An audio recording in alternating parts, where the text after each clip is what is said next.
Hello my dear student, তো mathematical tools for ফিজিক্সের part 25 এর ভিডিওতে আমরা ইন্টিগ্রেশন নিয়ে ডিসকাস করব। এটা ইন্টিগ্রেশনের পার্ট 2 এর ভিডিও, ঠিক আছে? আরও ভিডিও আসছে ইন্টিগ্রেশন নিয়ে, চলো দেখা যাক। বলছে যে ফার্স্ট হচ্ছে সাইন এক্স এর যদি ইন্টিগ্রেশন করি আমি সাইন এক্স ডিএক্স, তাহলে কি আসবে? Cos x plus c. C সবসময় লিখতে হবে, সেটা কি? সেটা হচ্ছে কনস্ট্যান্ট অফ ইন্টিগ্রেশন। গল্প ক্লিয়ার?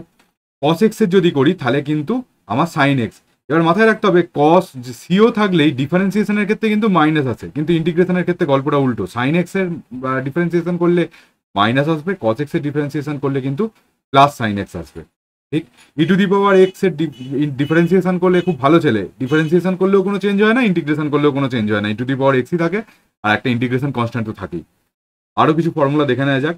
সেক স্কোয়ার এক্স এর ডিফারেন্সিয়েট করলে কি আছে, ইন্টিগ্রেশন করলে কি আছে? Tan x. কেন বললাম না হচ্ছে ট্যান এক্স এর যদি ডিফারেন্সিয়েশন করি তাহলে সেক স্কোয়ার এক্স আসে, সেই জন্য সেক স্কোয়ার এক্স এর ইন্টিগ্রেশন করলে ট্যান এক্স আসবে।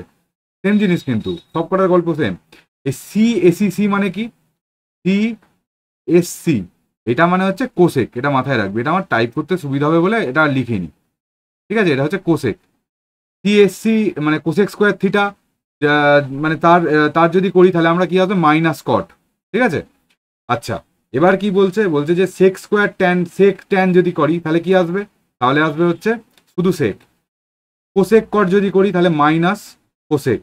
1/x এর যদি করি তাহলে এলএন এক্স, ঠিক আছে? LN x plus c. C সবসময় আসবে। এগুলো ইন্টিগ্রেশনের বেসিক ফর্মুলা, এগুলো আমাদের একটু মাথায় রাখবি, তাহলে আমাদের সুবিধা হবে প্রবলেম করতে। আচ্ছা, এবার একটা ইন্টিগ্রেশন করে দেখি। এবার এখানেও আমাদের কি চেন রুলের মতো গল্পটা, ডিফারেন্সিয়েশনে যেরকম চেন রুল শিখিয়েছিলাম না, আমরা যদি ইউ কিউব ডি ইউ দিয়ে দেয় তাহলে আমরা করতে পারবো, ঠিক আছে? কিন্তু এখানে কি একটা দিয়ে দিয়েছে, তাহলে আমরা সেই কি একটা যেটা দিয়ে দিয়েছে সেটাকেই আমরা ধরে নেবো 2x প্লাস 1, এটাকে ধরে নেবো ইউ, ঠিক আছে? তাহলে এখানে আমার ডি ইউ ডিএক্স কত বেরোবে বল? ডি ইউ ডিএক্স বেরোবে d d x of 2x plus 1, ঠিক? তাহলে এখান থেকে বেরোবে 2 শুধুমাত্র। তাহলে ডি ইউটা কত বেরোবে রে? ডি ইউটা বেরোবে আমার হচ্ছে 2dx, বা ডিএক্সটা কত বেরোবে? ডিএক্সটা বেরোবে ডি ইউ বাই 2। ক্লিয়ার? এবার সব কিছু বসিয়ে দেবো, বসিয়ে দিই। তাহলে হচ্ছে এখানে আমার কি পাবো? ইউ মানে এখান থেকে বসিয়ে দিই, চল এখানে আমার বসিয়ে দিচ্ছি। এইটা দরকার নেই, এটা দরকার নেই, এটা তো আমরা প্ল্যান করার জন্য করেছিলাম, ঠিক আছে? এটাকে আমরা কি বসিয়ে দিতে পারি না, ইউ কিউব, ইউ ধরেছিলাম এটাকে, তাহলে ইউ কিউব বসিয়ে দেবো, আর ডিএক্স এর জায়গায় বসিয়ে দেবো ডিউ বাই 2। তাহলে ডিউ বাই 2, 2টা হচ্ছে কনস্ট্যান্ট, তাহলে এটা ইন্টিগ্রেশনের বাইরে চলে আসবে, তাহলে হাফ ইউ কিউব ডিউ, তাহলে এটা চলে আসবে হাফ। এবার ইউ কিউবের কি করলে কি হয়? ইউ টু দি পাওয়ার 4, কারণ 3 প্লাস 1, আর নিচেও 3 প্লাস 1 মানে নিচেও 4, তাহলে কত হবে? 1/8 u to the power 4। U to the power 4 u কত না? ইউ হচ্ছে 2x plus 1 two the power 4। এই হচ্ছে আমার প্রবলেমটা সলিউশন। এবার কি বলছে? এটা যদি করি, আচ্ছা এখানে একটা জিনিস আমার করা হয়নি। কি করা হয়নি বলতো? এই যে যখন আমরা ইন্টিগ্রেশনটা পারফর্ম করলাম, প্লাস সিটা লেখা হয়নি, এটা কিন্তু লিখতেই হবে, এটা ইন্টিগ্রেশন কনস্ট্যান্ট, ঠিক আছে? আচ্ছা, এবার এইখানে চলে আয়।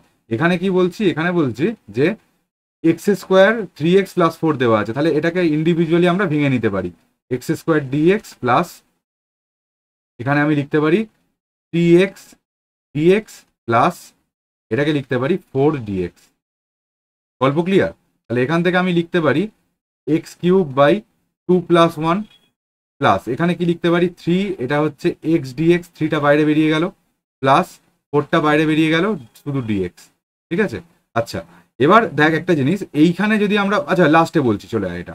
তাহলে এখানে আমার চলে আসছে এক্স এর কিউব বাই 3 প্লাস, এখানে কি চলে আসছে? এখানে এক্স স্কোয়ার বাই 2, তাহলে 3/2 এক্স এর স্কোয়ার প্লাস, এবার এইখানে কি চলে আসছে? 4x। এবার আলটিমেটলি আমি একটা সি। এবার একটা জিনিস দেখ, এই ইন্টিগ্রেশনটা যখন পারফর্ম করলাম, এর ধর একটা ইন্টিগ্রেশন কনস্ট্যান্ট আমার বেরোবে। প্রত্যেকটা 3টে ইন্টিগ্রেশন আলাদা আলাদা পারফর্ম করেছি, 3টে ইন্টিগ্রেশন কনস্ট্যান্ট বেরোবে, ঠিক আছে? C1 ধর বেরোলো, এইখানে এর ইন্টিগ্রেশন কনস্ট্যান্ট C2 বেরোলো, এটার ইন্টিগ্রেশন কনস্ট্যান্ট C3 বেরোলো। এটাকে আমি জাস্ট ধরে নিয়েছি C1 plus C2 plus C3 equals to C। Finally ওই জন্য একটা ইন্টিগ্রেশন কনস্ট্যান্ট লিখেছি, জাস্ট আমাদের যাতে পরিশ্রমটা কম হয়, যাতে আমাদের লেবার বেশি না লাগে। বুঝতে পারা গেছে? চল তাহলে আজকের ভিডিওটা এই অবধি। খুব তাড়াতাড়ি নেক্সট ভিডিও আসছে ইন্টিগ্রেশনের। আজকের মতো টাটা, খুব মন দিয়ে পড়াশোনা কর।